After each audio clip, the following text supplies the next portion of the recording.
Okay, we came on back up here for another field trip into this area that we were last time up to.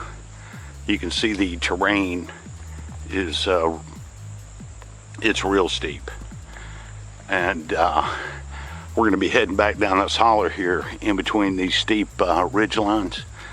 And this was, like I said, this was a major coal drift mine site, and Mr. Box had seen this as we were coming through the woods. He has incredible vision, and that right there is a concrete foundation to what we don't know, but it's kind of unique. It's round. I'm not sure if it's a base for a water tank. I don't know what a water tank would be doing up here, but it's flat, squared out on the end over there. So, but just have no idea how old that is. But anyway, we'll we've got another series of coal drift mines to check out here.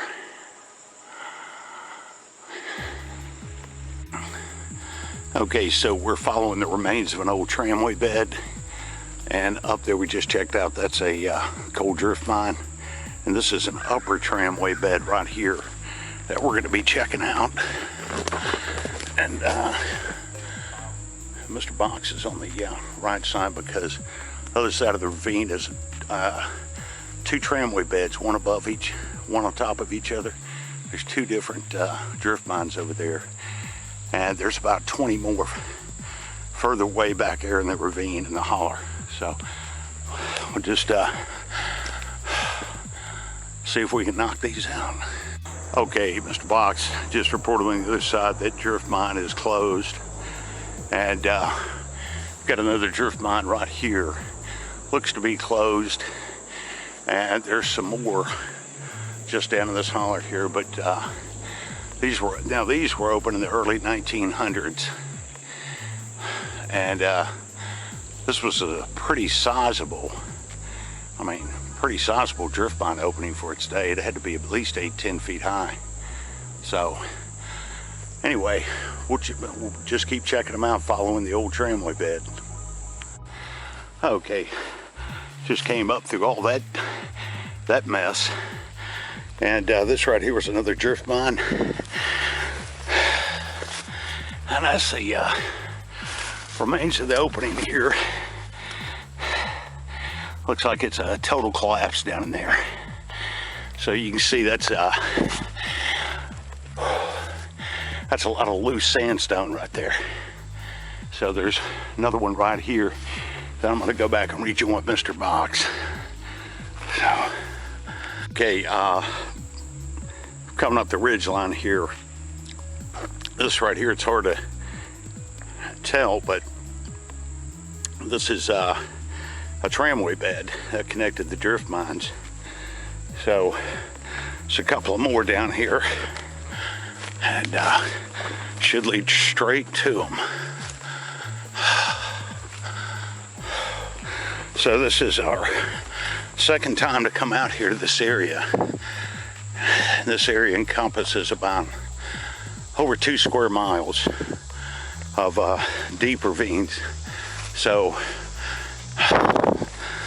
we got some of the maps of the area, so we know where they're at, but whether or not they're open, what everything looks like, is a mystery. So, but you've got one there and one right back there. Not sure what they look like. Mr. Box is coming up behind me somewhere, and we've got some more drift mines right over there. Okay, we've got the this was the drift mine entrance straight ahead, and these were early 1900s, like 1905, 1910, and you can still see the stacked rock walls the miners made to limit the erosion. And you've got another drift mine straight ahead. So these were in operation for about 10 years or so. So there's just a whole slew of them back in here. So we're just going to try to methodically check as much as we can. We're doing a limited time search again today, and we're just taking these in sections because there's no way you could do this in 1 or 2 days, because you would just be literally exhausted, just exhausted. So the elevation on these ridge lines is anywhere between 750 and 950. Okay, so that's how steep they are in the elevation. So, all right. Okay, just made our way through some deep, deep woods. The bottom of this deep hollow here. This is the remains of a tramway bed, and directly ahead is a collapsed drift mine. So, said all these in this section were early 1900s, between 1900 and 1905. And the tramway bed heads down this way. I'm taking a much needed break. Mr. Box is headed on down the tramway bed in the woods.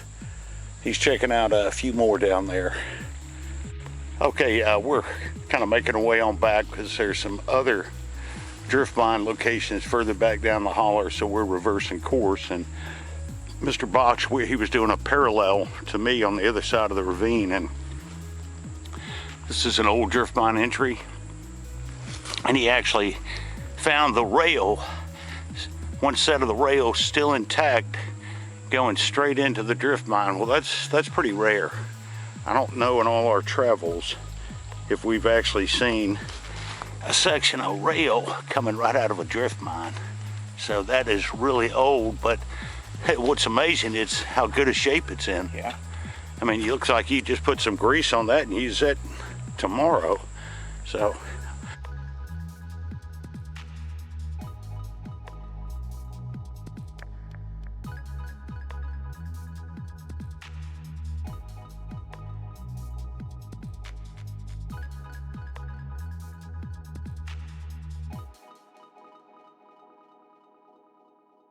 Okay, we decided to call an audible, and we came up over that high ridge line there, about 750 feet.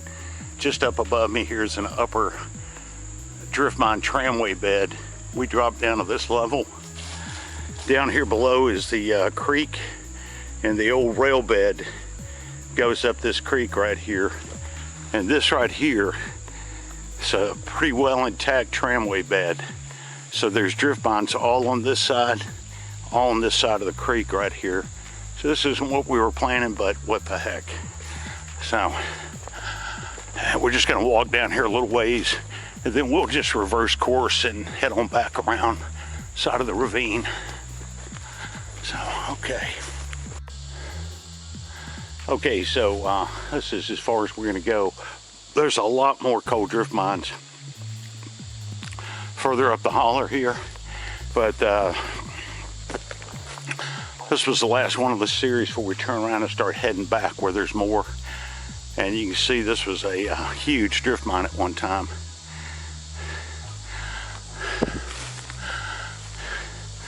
So it's a beautiful rounded stack rock wall right there.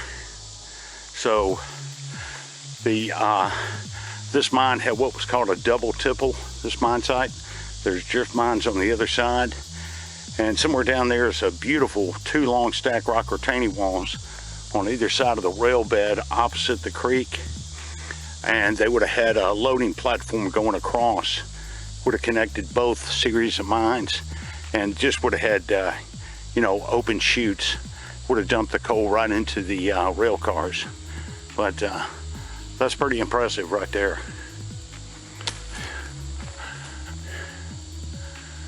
That's pretty impressive.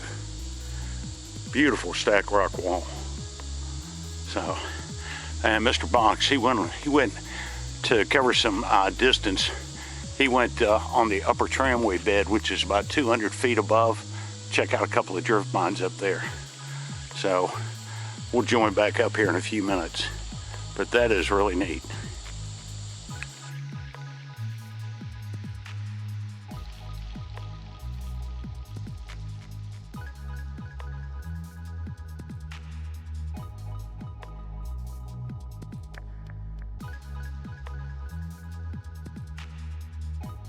Okay, we just decided, we saw a couple of dark openings. We're on the far side of the ridge, head across the creek and the old rail bed.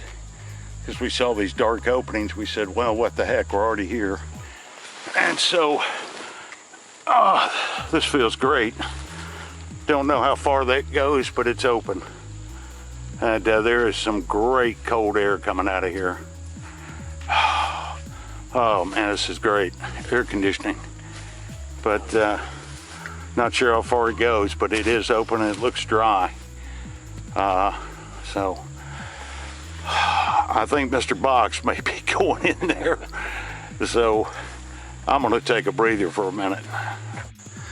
Okay, Mr. Box is coming on up. We're coming back up to the side of the ravine that we were originally on. Those two mines we checked down. One Mr. Box went in, didn't pan out, but it felt good to sit in front of. But we're gonna be making our way on out. This was kind of an audible that we did this, cross the ridge line. But anyway, we're gonna make our way on down this tramway bed, and this will take us back on out. And as we go on out, we'll pass a few more mines and we'll just see what they look like.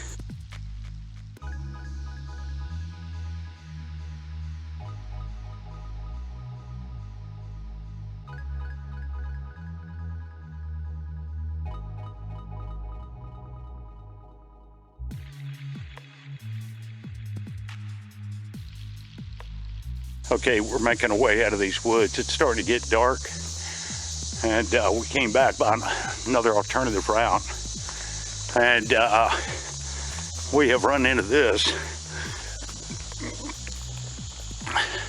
This could actually be a dynamite house to the mines.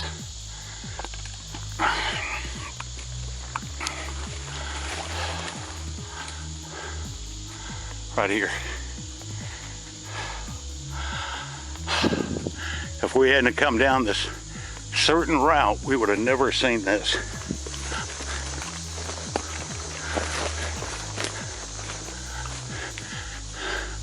Yeah, this is a dynamite house. It's got the vents. Biggest one I've ever seen. That is crazy, man. It's almost one, that's one of the most intact. Absolutely. 1880s, man.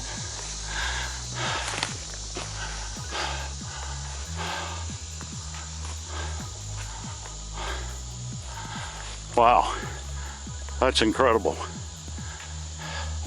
We'll check it out a little more. Okay, it's getting dark outside, but this is the inside of it, right here.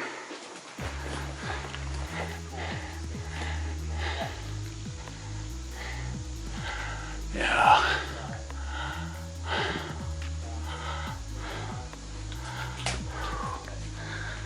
If we hadn't come down at a certain angle on that ridge, we never would have seen this, because this is not even on the maps for some reason. So,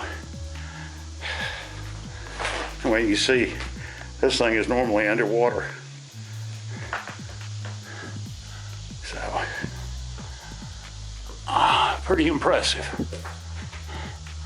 Built to last.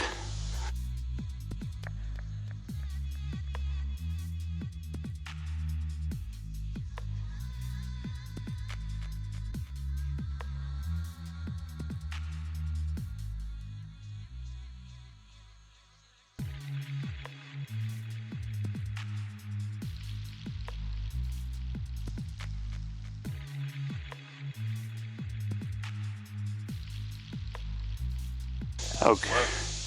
All right, sun's kind of setting. We're gonna make our way on out. But just, if we had not come down from that direction and crossed the creek, we would have never seen this. It's pretty impressive. That is really old, minimum 130 years old. So, all right, good deal.